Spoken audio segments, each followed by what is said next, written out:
Muito que bom dia, senhoras e senhores. Eu sou Felipe Noronha, este é o Eu Vim de Santos e este é o novo vídeo de Santos 2, União Cacoalense 1 pela Copinha. Eu publiquei o vídeo ontem à noite, eu acordei com a notificação do YouTube que alguns arquivos meus estavam corrompidos dentro do canal. Show de bola! E um deles era esse recente. Como o áudio também ficou no bar que eu estava ontem, eu achei que estava um pouco alto demais o som de fundo. Então, enquanto solucionava outros vídeos, cortando alguns trechos e tal, resolvi regravar esse aqui e deixar com um áudio melhor aqui para vocês. O Santos derrotou a União Cacoalense na segunda rodada da Copinha 2-1 e não foi uma boa partida do time. Realmente o time demorou para se entender no jogo, criou poucas oportunidades, muitas das criadas foram desperdiçadas com erros até fortes, né? Teve gol perdido dentro da pequena área, mas na Copinha, já falei aqui, a gente precisa contar a historinha do jogo, porque também não dá para cravar. O time estava extremamente focado, houve algumas trocas, enfim, a Copinha tem algumas questões diferentes do usual, principalmente na primeira fase, quando você encara times mais fracos, e querendo ou não, aliás, querendo, porque a gente quer, o Santos se classificou ontem com a vitória sobre a União Cacoalense. Então, depois da vitória na estreia contra o Real Brasília, mais uma vitória, o Santos vai para o jogo contra a São Carolense, ou o Grêmio São Carolense, enfim, com mais tranquilidade. O Vinícius Marques, técnico do Sub-20, fez algumas mudanças na partida, 3 jogadores sob a justificativa de controle de carga, segundo divulgado pelo próprio Santos. Então saíram Bernardo Meia, Contreras zagueiro, e Enzo Boer, ponta direita, para a entrada do Lucas Viana Meia, do Alencar na zaga, que é o titular usual, ficou fora da primeira partida por dores, e do Nadson na ponta direita. Então, vamos destacar aqui os pontos positivos da partida, que é o que a gente faz em jogos da Copinha, principalmente no começo, porque é o válido. Matheus Xavier fez 2 gols novamente, mais 2 gols na Copinha, e vai se colocando, pelo menos no imaginário santista, como um candidato forte a ir para o profissional.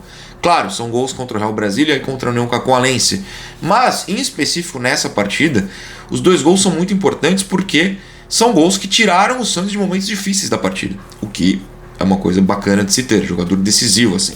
No primeiro momento estava 0-0, o Santos sofrendo bastante para abrir o placar, ele consegue aproveitar como um artilheiro, né, como um centroavante, uma bola rebatida no escanteio.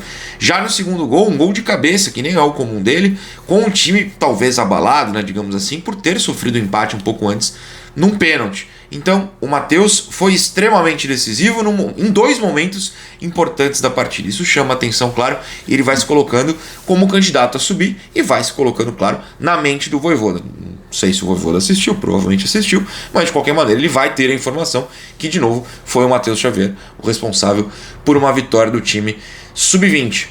Outros pontos positivos, o Nadson ganhando uma chance de titular. Eu tenho quase certeza que foi a primeira vez em Copinhas que ele foi titular, porque o Nadson estava no time ano passado, mas era reserva. Não sei se em algum momento ele chegou a ser titular e me fugiu agora. Mas, num primeiro tempo que o Santos sofreu com a criação, o Nadson mais uma vez se destacou. Sei que falei isso no vídeo de ontem, inclusive um abraço para o Guilherme Lucena, para o Gabriel Lucena, membros do canal que estão aqui em Santos e a gente pôde assistir o jogo junto. O Nadson, a gente torce para que ele cresça mesmo tamanho, ganhe um pouco mais de massa muscular, porque mesmo no Sub-20 você percebe que na questão corporal ele sofre um pouco. Mas ele tem 17 anos ainda, tá? Ou faz 17 esse ano, ainda tem 16, enfim. Mas você vê que em termos de inteligência, de visão, de habilidade, ele é diferenciado. 2 lances se destacaram no primeiro tempo, por exemplo. Um primeiro que ele lança no meio de toda a zaga da Cacoalense, ele acha o Pepe Firmino entrando num espaço um pouco vazio, ele coloca a bola certinho, o Pepe infelizmente não consegue finalizar, e outro que ele está cercado por 2 caras e tira esses 2 caras da marcação com um tapa de calcanhar para o Sherman. Inclusive, antes do aviso do YouTube que tinha uns probleminhas em alguns vídeos, comentaram no vídeo de ontem que o Sherman tinha ido bem, eu não tinha comentado justo. O Sherman ontem teve muito mais opção, deu muito mais opção no ataque. Aquele lance que eu acho que é o próprio Matheus que acaba errando na pequena área, a bola bate nele e sai.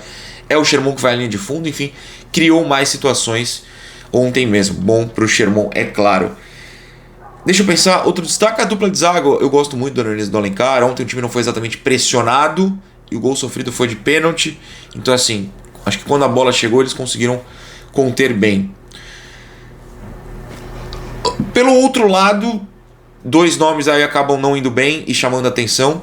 O primeiro, o Rafael Freitas, o centroavante, que de novo, eu sei que eu falei isso no vídeo de ontem, tá voltando de lesão no ligamento do joelho, é difícil, se sente pressionado, a gente não sabe como tá o físico do cara, não foi bem de novo pela segunda partida, eu sei, mas ainda é um momento da copinha que você pode dar chance para ele, então deixa em campo, tudo bem, mas de fato não atuou bem, o que preocupa, porque ele é um bom jogador, o Santos, eu acho que o comprou do Guarani, estava emprestado e ele lesionou, pelo menos prolongar esse contrato, prolongou, não lembro agora se comprou ou se renovou o empréstimo. E por fim, o Lucas Eusebio foi titular no lugar do Bernardo e é ele que faz o pênalti, é um pênalti de braço bem aberto, não tem que discutir. Mas se o Bernardo não foi tão bem na primeira partida, o Lucas Eusebio também foi mal ontem. Faltou ele e o Gustavo Henrique, até o PP, que estava bastante sumido ontem, pelo menos na minha visão, serem mais incisivos. O Santos sofreu nessa criação, o que é preocupante, porque, pô, se a copinha é para formar jogadores no meio, e no meio o Santos precisa, porque está sem o Neymar, não sei se vai ser o Roleiser ali, enfim, seria interessante a gente ver jogadores brilhando nessa posição. Ainda não foi o caso, mas a gente torce para que isso mude. Tá bom? Por favor, YouTube, deixa esse vídeo sem problemas, porque se eu tiver que gravar a terceira vez o mesmo assunto, aí fica complicado. Bom dia pra vocês, daqui a pouco tem live, hein? Tchau.